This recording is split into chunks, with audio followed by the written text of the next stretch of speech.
저희는 계속해서 소요리 문답을 살펴보고 있습니다. 소요리 문답 가운데 이 11번의 질문은 무엇입니까? 하나님의 섭리하시는 일이란 무엇인가요? 라는 질문입니다.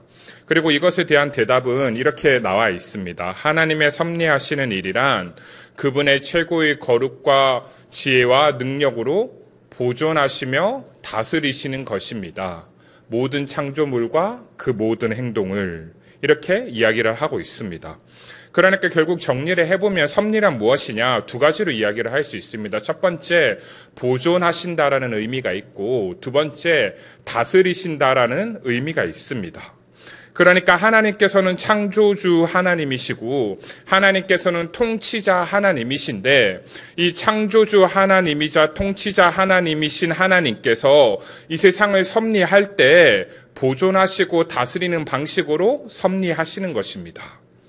그렇다면 저희는 첫째, 만드신 분이, 창조하신 분이 방치하지 않으시고 보존하신다라는 사실을 살펴볼 필요가 있습니다. 보존의 사전적인 의미가 잘 보호하고 간수하여 남기다라는 사실을 생각해 볼 때 보존이 되어야지만 존재가 존재로서 의미가 있고 계속될 수가 있습니다. 조금 더 쉽게 설명을 하자면 이런 것이죠. 내가 오늘 하루를 또 살아갈 수 있고 또 내가 공기와 물을 통해 살아있는 것은 당연한 것이 아니라 주어져서 가능한 것이고 공급받아서 가능한 것입니다. 그럼에도 불구하고 많은 사람들은 자기 자신이 스스로 존재하고 당연히 숨쉬고 살아가는 것처럼 생각할 때가 있습니다. 그러나 당신이 헛되이 보낸 오늘은 이제 어제 숨진 사람이 간절히 살고 싶어한 내일이다라는 격언이 있는 것처럼, 그리고 인생을 살아가면서 정말 그 죽음의 위기를 겪어본 사람이라면 나에게 주어지는 하루가 당연히 그리고 마땅히 주어지는 하루가 아니라 정말 소중하게 주어지는 하루라는 것을 인식할 수 있을 것입니다. 그러니까 신자는 이러한 섭리 가운데 나타난 보존을 통해 자기 자신의 존재할 삶을 가능하게 하시는 그러한 하나님의 은혜 그리고 하나님의 보호하심을 깨닫고 누리게 되어 있습니다. 그렇게 섭리의 은혜, 곧 보존의 은혜는 그것을 누리는 신자에게 매일의 삶에서 자기 자신과 함께 하시는 하나님으로 인해 감사와 찬양을 고백하는 특징이 나타나게 되어 있습니다. 그렇다면 우리는 이 보존의 은혜를 살펴보면서 하나님의 섭리 가운데 나타난 보존을 확인하면서 다시 한번 스스로에게 질문해 보기를 원합니다. 우리는 정말 무엇으로 감사와 찬양을 고백하고 있습니까?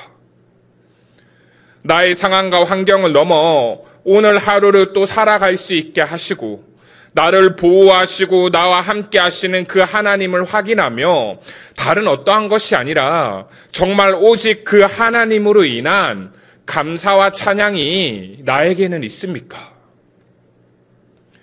그리고 또한 하나님께서는 창조주 하나님이시고 통치자 하나님이시기에 두 번째로 만드신 분이, 창조하신 분이 방관하지 않으시고 다스리십니다. 하나님께서 보존하시며 동시에 다스린다는 것은 그냥 멀리서 지켜보기만 하는 것도 아니고 어떤 추상적인 원리만 부여해서 저절로 돌아가게 하며 다스리는 것도 아닙니다. 하나님께서는 인격적인 관계 속에서 하나님의 말씀으로 우리 자신과 우리 삶에 찾아오셔서 직접 간섭하시고 직접 함께 하시며 우리를 다스리십니다. 조금 더 예를 들어서 설명을 해보자면 이런 것입니다. 부모는 자녀를 낳기만 하는 것이 아니라 부모는 자녀를 낳고 자녀를 양육합니다. 사실 자녀를 낳는 것도 쉽지 않은 일이지만 자녀를 양육하는 일 역시 너무나 어려운 일입니다. 제가 예전에 이 아내와 자녀 계획을 하면서 아내에게 입양에 대해서 이야기를 꺼냈던 적이 있습니다. 그런데 그때 아내가 무엇이라고 이야기를 하였냐면 뭔가 착각하는 것이 있는 것 같은데 출산하는 것도 굉장히 어려운 일이지만 사실은 양육하는 일이 굉장히 쉽지 않은 일이고 내가 입양을 하였을 때 양육을 잘 할 수 있을지에 대한 걱정과 두려움이 많다라고 저에게 이야기를 한 적이 있습니다. 그래서 제가 그 이야기를 들으면서 저는 처음에는 출산하는 것이 어려우니까 또 여러 상황과 과정을 거쳐서 또 입양을 통해서도 양육의 기회를 얻는 것이 좋지 않겠느냐 생각을 했던 적이 있었는데 정말 출산 못지않게 힘든 것이 양육이라는 것을 그때 다시 한번 깨달았던 적이 있습니다. 그리고 또 이러한 양육과 함께 제가 최근에 했던 고민은 이 앤서니 브라운이라는 작가의 이 전시전을 갔던 적이 있습니다. 근데 그 앤서니 브라운이라는 이 그림책 작가가 가장 유명해진 계기가 된 책이 바로 고릴라라는 책입니다. 1983년도에 나온 책인데 이 책은 작가가 어떠한 상황 가운데 썼던 책이냐. 첫 아이 탄생을 기다리던 중 나는 이런 아버지가 되지 말아야겠다는 생각으로 이 책을 구성하였습니다. 그러니까 1980년대에 이런 생각을 했다라는 것도 좀 놀라운데 그 내용을 보면 어떤 내용이냐. 이 아버지와 한나라는 딸이 나오는데 아버지는 너무 삶이 바쁜 겁니다. 그래서 한나와 함께 식사를 할 때도 신문을 보면서 자기 식사만 하고 한나와 전혀 대화를 하지 않고 한나의 생일에 아버지가 한다라는 것은 그 고릴라 인형을 하나 사주는 것이었습니다. 그런데 그 책을 보면 그 한나의 마음을 고릴라 인형이 알아주기 시작하면서 그 고릴라 인형이 진짜 고릴라로 바뀌어서 아빠가 해주지 못하는 역할을 그 고릴라가 대신 해주는 내용이 바로 그 그림책의 내용입니다. 그러니까 이러한 이 책들을 생각해보고 그리고 또 떠올려보고 그리고 양육한다는 것이 무엇인지를 다시 한번 생각해볼 때 그리고 또 담임 목사님께서 주의 가정이라는 찬양을 많이 듣고 부르라고 이야기를 하셨는데 이러한 찬양의 가사를 묵상하면서 제 안에 정리된 것이 있습니다. 그것은 무엇이냐? 저희 부모님 세대와 저희 세대는 다르다는 것입니다. 저희 부모님 세대 때는 제가 원하고 또 이 시대에 중요하게 여겨지는 가치들을 부모님이 다 충족시켜 줄 수는 없었습니다. 왜냐하면 부모님께서는 저를 기르기 위해서 감당해야 될 생업들이 있으셨고 또 그때 당시 가치관과 기준으로 또 자녀를 양육하다 보면 오늘날의 가치관과 기준에 맞지 못하는 그리고 또 제가 원하는 것들을 다 해줄 수 없는 부모님의 상황과 또 부모님의 세대에 대한 이해가 충분히 된다라는 것이죠. 그런데 그럼에도 불구하고 저의 세대는 다르기 때문에 그렇다면 저는 어떻게 부모로서 자녀를 양육할 것인가에 대해서 고민을 해본 적이 있습니다. 그래서 저에게 주어진 가업이 있다라고 생각을 하였는데 그렇게 생각을 하면서 제가 원론적으로 그리고 근본적으로 가장 중요하게 삼은 것 중에 하나는 무엇이냐? 자녀에게 있어서 많이 안아주고 자녀에게 좋은 질적인 경험을 제공하고 소통과 신뢰의 관계를 세워가는 것이 그 무엇보다 중요하겠구나라고 생각했던 적이 있습니다. 그래서 지금도 그 원칙을 저는 지켜가고 있고 그래서 제가 자녀에게 많이 하는 것들 중에 하나가 아이들이 어렸을 때부터 사랑한다라는 말을 굉장히 많이 하였고 또 자녀들을 안아주는 표현을 많이 하였습니다.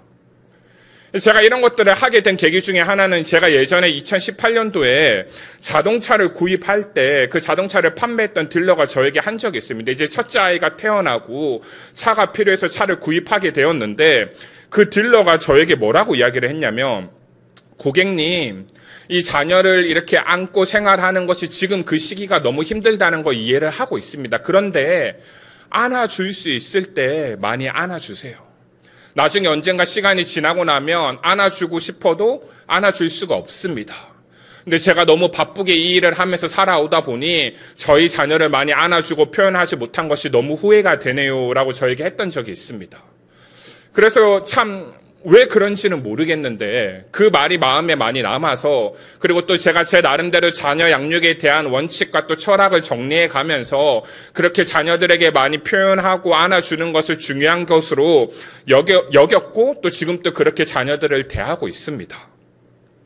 그런데 여러분 이처럼 자녀를 낳고 양육하는 부모도 이러한 마음으로 자녀를 양육하는데 우리 진정한 부모이자 우리 주인이신 하나님께서는 그분의 섭리 가운데 우리를 보존하고 다스릴 때 어떤 마음으로 어떻게 하실지 상상이 되십니까? 그러니까 신앙의 핵심은 관계이고 하나님께서는 그 관계 가운데로 우리를 부르셔서 우리와 함께 하시며 우리를 사용하십니다. 그러므로 나는 인격적이신 하나님과 그 하나님의 말씀으로 하나님과 어떠한 소통과 신뢰의 관계를 세워가고 있으십니까? 그리고 나는 얼마나 많은 신앙의 경험을 하나님과의 관계 속에서 쌓아가고 있으십니까? 결국 하나님의 섭리를 고백하는 신앙은 자기 자신의 상황과 일의 결과만 바라보는 것이 아니라 그 가운데 보존하고 다스리시는 하나님의 일하심을 믿고 하나님을 더욱 바라보는 신앙입니다. 그리고 이러한 신앙을 지닌 사람은 하나님을 믿는다고 하면서 하나님의 말씀에 전혀 관심을 두지 않고 인과응보나 사필기정식으로 생각하며 막연히 언젠가는 잘 될 것이라는, 그리고 좋을 것이라는 그런 식으로 생각하며 종교적인 행위만 하는 사람이 아닙니다. 오히려 이러한 신앙을 지닌 사람은 진짜 하나님의 뜻이 무엇인지 고민하고 진짜 하나님의 뜻대로 어떻게 살아가야 할지를 고민하며 그 인생을 마주하게 되어 있습니다. 하지만 제가 신앙생활을 하고 사역을 하면서 많은 성도님들을 만날 때 그럼에도 불구하고 하나님의 뜻대로 살아가겠다라고 말하면서 하나님의 뜻대로 따르겠다라고 고백을 하면서도 그 하나님의 뜻을 말할 때 너무나 자의적으로 말하는 경우를 많이 볼 때가 있습니다. 하나님의 뜻이라고 이야기를 하면서도 그것이 무엇인지 제대로 말하지 않고 고민하지 않고 그냥 자기 자신을 돌아보는 복음적인 고민이 없는 경우도 있고, 하나님의 뜻을 말하면서도 그냥 되는 대로 좋은 것이 하나님의 뜻이라고 포장하는 경우도 있습니다. 아니면 내가 기도를 열심히 하니까 그 기도 가운데 나타나는 직통계시나 환상을 통해 만난 하나님이 나의 하나님이고 하나님의 뜻이라고 함부로 말하는 경우도 많이 봤습니다. 그리고 심지어 사역자들 가운데서도 자신의 야망을 포장해서 내가 이렇게 열심히 하니까, 내가 최선을 다하니까, 그리고 내 나름대로의 진정성이 있으니까 자신의 야망을 포장해서 하나님의 뜻이라고 말하는 경우도 많이 봤습니다. 여러분, 이 모든 것들을 살펴볼 때 우리는 무엇을 생각해 볼 수가 있습니까? 하나님의 뜻을 무시하고 하나님의 뜻을 왜곡하는 것에 대한 그 어떠한 인식이 없는 경우가 너무나 많고, 또 그것에 대한 심각성을 깨닫지 못하는 경우도 많이 있다라는 것입니다. 그러나 여러분, 하나님의 섭리를 고백하는 사람은 정말 하나님의 뜻 앞에서 진지하게 고민하며 하나님의 뜻 앞에서 정직하게 반응해야 합니다. 그러므로 막연하게 적당하게 하나님의 뜻을 분별하는 것이 아니라 그냥 이렇게 되어졌으니까 이게 하나님의 뜻이겠죠라고 함부로 말하는 것이 아니라 드러난 하나님의 계시인 성경을 통해 성령의 조명과 감화 가운데 정말 치열하게 하나님의 말씀을 알아가고 하나님의 뜻을 분별하며 최선을 다해 자기 자신에게 주어진 자유의지를 선용해야 하는 것입니다. 그러니까 정리하면 하나님의 섭리는 궁극적이고 절대적으로 선이신 하나님께서 세상에서 되어가는 모든 일들을 다 계획 가운데 의도하셔서 그 일들을 통해 결국 하나님께서 원하시는 뜻대로 이루어 가신다라는 것을 의미하고 있습니다. 이처럼 그분의 오래 참으신 가운데 예수 그리스도 안에서 반드시 일하시고 반드시 이루어 가시는 하나님을 믿는다면 우리는 더욱 적극적으로 하나님의 말씀으로 하나님의 뜻을 분별하며 순종하는 인생을 살아야 되지 않겠습니까? 따라서 우리는 이러한 하나님의 섭리 가운데 나타난 보존, 그리고 하나님의 섭리 가운데 나타난 다스리심, 그리고 이 모든 것들을 확실하게 이루어 가시는 하나님을 신뢰하며 우리가 어떻게 하나님의 뜻을 쫓아 살아가야 될지, 그리고 우리가 어떻게 하나님의 뜻을 따라 순종해야 될지를 진지하게 고민하고 다시 한번 자기 자신을 돌아보며 하나님을 알아가는 지식을 넓혀가야 하는 것입니다. 여러분, 히틀러도 자신이 혼자 마음대로 독재를 한 것이 아닙니다. 여러분, 히틀러는 독일의 수많은 국민들이 뽑아준 정식적인 절차에 의해 선출된 대통령이었습니다.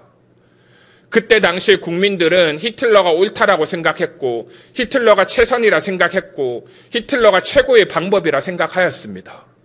그래서 그 수많은 독일 국민들뿐만 아니라 독일에 있는 수많은 교회들도 히틀러를 지지하고 히틀러를 따르고, 그렇게 히틀러를 따라서 그것이 하나님의 뜻이라고, 그것이 하나님의 뜻 가운데 이루어지는 일이라고 그렇게 자부할 때 수많은 비극이, 그리고 수많은 전쟁이, 그리고 수많은 죽음이 일어났던 것입니다. 여러분, 무엇이 도대체 하나님의 뜻입니까? 내가 기도 많이 하고, 내가 영감 받고, 내가 삐를 받고, 내가 뭔가 기도해서 내 마음이 뜨거워지면 그것이 하나님의 뜻입니까? 아니요. 성경에서는 하나님의 뜻을 두 가지로 이야기하고 있습니다. 하나님의 뜻은 감추어진 뜻과 드러난 뜻이 있습니다. 그런데 하나님께서 우리에게 이 세상을 살아가는 방식으로 주신 것은 감추어진 뜻을 내가 기도해서 직통계시로 받아내라고 말하는 것이 아니라, 감추어진 하나님의 뜻은 하나님께 속한 일이고, 우리가 살아가야 되는 삶의 방식은 드러난 계시인, 드러난 뜻인 성경을 통해 하나님의 뜻을 분별하고, 성경을 통해 복음 안에서 내 자신을 돌아보고, 성경을 통해 내가 매일의 삶을 살아갈 때의 그 언행을 돌아보라고 하나님은 말씀하고 계신 것입니다. 여러분, 그렇다면 나는 정말 어떻게 하나님의 뜻을 알아가고 있습니까? 성경을 10독하고 20독 하는 것도 중요하죠. 근데 정말 하나님의 뜻을, 그리고 성경을 많이 읽으면 읽을수록 성경을 많이 아는 사람에게서 나타나는 특징은 무엇이냐? 하나님의 율법, 하나님의 선이 무엇인지를 알게 되고, 그 높으신 하나님의 율법과 선을 알게 되는 만큼 그 하나님의 말씀을 통해 그것을 지키지 못하는 자신의 죄인됨을 마주하게 되어 있습니다. 여러분, 성경을 진짜 많이 읽은 사람일수록 자신이 죄인인 줄을 아는 사람입니다. 진짜 성경을 많이 읽은 사람일수록, 하나님의 뜻을 고민하는 사람일수록 자신이 죄인이어서 하나님의 은혜가 아니면 살아갈 수 없음을 고백하는 사람입니다. 그런데 여러분, 어찌 성경을 많이 읽은 사람이 그토록 교만하고, 성경을 어떻게 그렇게 많이 읽은 사람이 자기 자신의 의를 드러내고, 성경을 어떻게 많이 읽은 사람이 자신의 의를 드러내며 살아갈 수 있겠습니까? 여러분, 성경을 많이 읽으며 하나님의 뜻을 알아간다라는 것은 그저 내가 종교적인 행위로 성경을 많이 읽는 것이 아니라, 성경 가운데 나타난 복음을 통해 그분이 누구이신지를 인격적으로 알아가고, 그분 안에서 내 자신을 돌아보며 날마다 나의 인격과 삶을 다스려 하나님 앞에 순종하는 그 모든 삶을 포함하고 있는 행위입니다. 그렇다면 오늘 말씀을 정리하며 나에게 나타난 하나님의 섭리, 그리고 하나님의 보존하심과 다스림을 확신하며 내가 다시 한번 하나님의 뜻 안에서 어떻게 살아야 될지를 고민하시고, 진지하게 하나님을 알아가는 지식을 넓혀가시며 하나님 안에서 기쁨으로 하나님의 뜻을 순종하시는 그러한 세계로 영가족이 되시기를 주님의 이름으로 소망합니다. 오늘 설교를 마무리하며 두 가지 말씀을 기억하고 정리하기를 원합니다. 히브리서 1장 3절을 보면 예수 그리스도가 누구이신지를 설명하고 있습니다. 그래서 이 히브리서 1장 3절에는 예수님이 하나님이 영광의 광채시고 그분의 형상이라고 이야기를 한 다음에 그 하나님의 독생자이신 예수님이 이 땅 가운데 나타나셨는데 어떻게 이 땅을 다스리냐를 설명할 때 이 본문에 나와 있는 것처럼 이렇게 표현을 하고 있습니다. 그의 능력의 말씀으로 만물을 붙드시며. 그러니까 예수 그리스도께서는 말씀으로 이 세상을 다스리시는 가운데 죄를 정결하게 하는 일을 통해 하나님의 거룩을 드러내시고, 높은 곳에 계신 하나님의 보좌 우편에서 하나님의 영광을 드러내시는 일을 감당하는 것입니다. 그러니까 말씀 가운데 우리를 거룩하게 만드시고, 말씀 가운데 우리를 그분의 영광 가운데로 이끌어 주시는 것입니다. 그러니까 그 예수 그리스도께서는 말씀 가운데 우리를 이렇게 다스리고 섭리하시는 가정 가운데 이어서 나타나는 말씀에서는 구체적으로 이렇게 이야기를 하고 있습니다. 마태복음 10장 29절부터 31절입니다. 참새 2마리가 한 아사리온에 팔리지 않느냐. 이 참새가 팔리는 일을 예수님께서 말씀하시면서 하나님께서 허락하시지 아니하면 그 참새 한 마리도 땅에 떨어지지 않는다라고 말씀하신 다음에 이어서 무엇이라고 말씀하시냐면 이렇게 말씀을 하십니다. 30절입니다. 너희에게는 머리털까지 다 세신 바 되었나니, 이어지는 31절입니다. 두려워하지 말라. 너희는 많은 참새보다 귀하니라.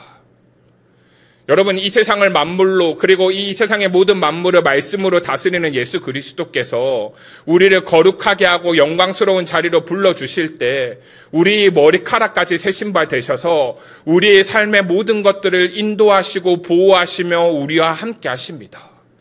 그러니까 하나님께서 우리와 우리 삶 가운데 얼마나 친히 간섭하시며 우리와 함께 하시는 분인지를 기억하시며 다시 한번 기쁨으로 하나님의 말씀을, 하나님의 뜻을 분별하시고 그렇게 하나님의 뜻에 기쁨으로 순종하여 살아가시는 그러한 세계력교회 영가족이 되시기를 주님의 이름으로 소망합니다.